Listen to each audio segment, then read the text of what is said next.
Europe 1, ça pique, mais c'est bon. Ça pique mais c'est bon. Anne Romanoff. Bonjour Najat Vallaud-Belkacem et Bonjour. bonne année et surtout bravo, vraiment. Ah bon? Vous êtes ministre de l'Éducation nationale depuis août 2014, mais vous êtes au gouvernement depuis le début du quinquennat de François Hollande. Vous devez être épuisé.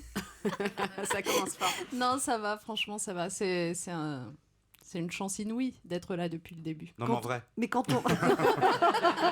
Non, mais sérieusement. En plus, peut-être qu'il faut préciser que j'ai été là depuis le début, mais en occupant des fonctions postes différents, différentes. tout à fait. Et j'ai fait vraiment des choses absolument passionnantes entre les droits des femmes, la jeunesse, la vie associative, le sport, et puis aujourd'hui l'éducation, l'enseignement supérieur et la recherche.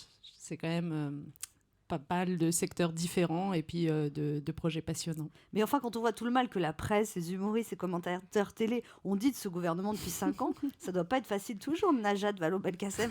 En même temps, être critiqué, ça fait partie du job. Moi, alors aujourd'hui, au nom de tous les humoristes, je voudrais vraiment vous remercier. Vraiment, merci de nous avoir permis de travailler grâce à vous. Merci. Merci. Je vous en Merci, prie. merci pour tous les couacs du You're début welcome. du gouvernement Jean-Marc Ayrault. Merci pour l'affaire Leonarda, pour la phobie administrative, pour Cahuzac, pour le scooter. Merci pour la déchéance de nationalité. Merci pour la réforme ratée du Code du travail. Elle est partie, Najat. Merci pour les 49.3. Et je suis sûre que j'en oublie. J'en oublie ? Bon, moi, à titre personnel, j'ai remarqué qu'en tout cas, aucun imitateur n'avait réussi à m'imiter. Je trouve ça chouette. C'est ma petite victoire à moi. C'est vrai, on vous a pas imité.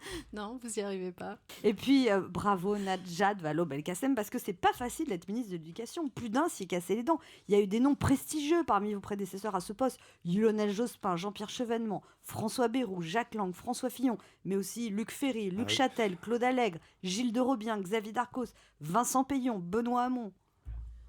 Beaucoup d'hommes. Hein. Beaucoup d'hommes. Vous avez été la plus jeune ministre de l'Éducation de la Ve République et aussi la première femme. Et puis bravo quand même, parce que vous êtes une des rares ministres de l'Éducation à avoir réussi à ne pas avoir de grandes manifs lycéennes contre vous.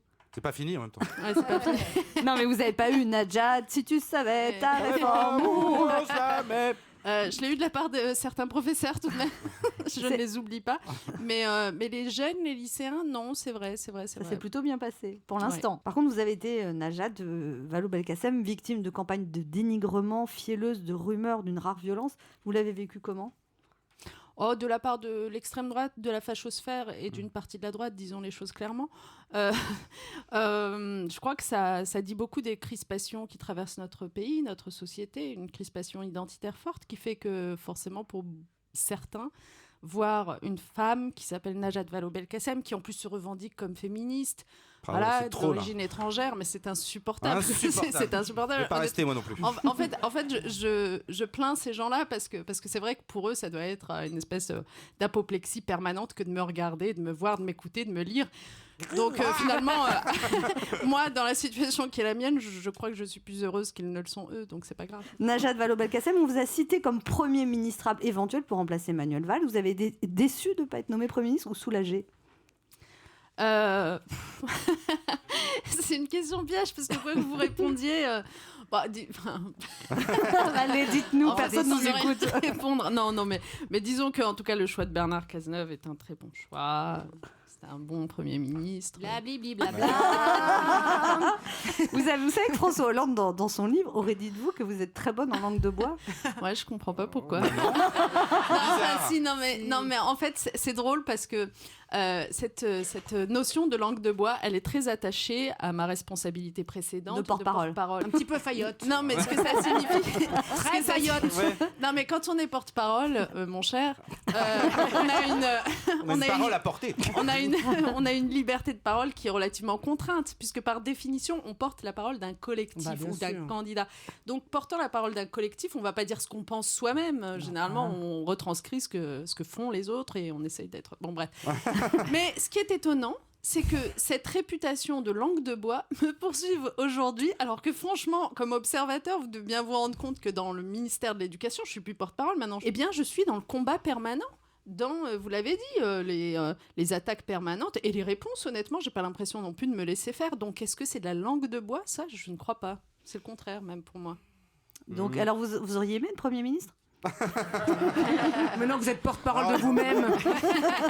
Vous pouvez dire oui, c'est pas grave. Non, mais je peux vous répondre que être Premier ministre doit Ça être le fait, absolument exaltant. Ça va être un honneur. Et ça va vous arriver, vous n'avez que 39 ans, Najat. vous êtes avez vieille, le temps. hein.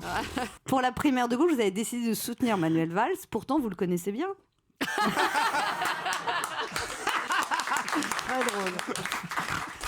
Mais justement, c'est parce que je le connais bien que j'ai décidé de le soutenir. Mais pourquoi il est mieux que les autres, alors En 2 mots, hein. Non, mais en fait, non, mais en 2 mots, je veux dire, regardez qui se présente à la primaire de la gauche. Ils ont tous leurs qualités, sans doute, etc., incontestablement. Mais il y en a un qui, durant tout le quinquennat, a tenu bon, n'a pas démissionné devant la difficulté, n'a pas dit je préfère sauter pour mieux me représenter plus tard. Dans tout ce panel de candidatures, le seul qui soit resté, qui ait tenu bon, qui ait fait l'expérience de la difficulté, de la responsabilité, mais continue à agir quand même, c'est Manuel Valls. Donc pour moi, ça en fait le seul homme d'État. Alors il vous reste 4 mois. Najat Vallaud-Belkacem va être ministre de l'Éducation et après, ministre, c'est fini. Ouais, pareil. Sauf si Manuel Valls est élu. Ah oui. Bah oui.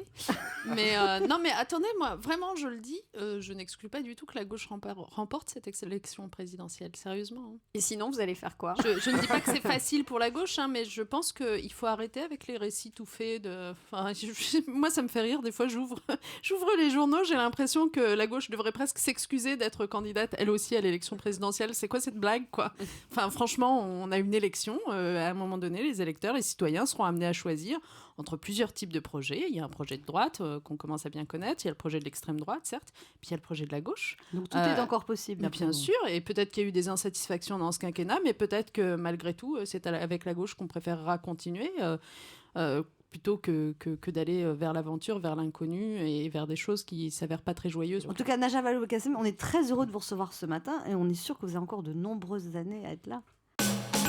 Europe 1, ça pique, mais c'est bon. Ça pique, mais c'est bon. Anne Romanoff.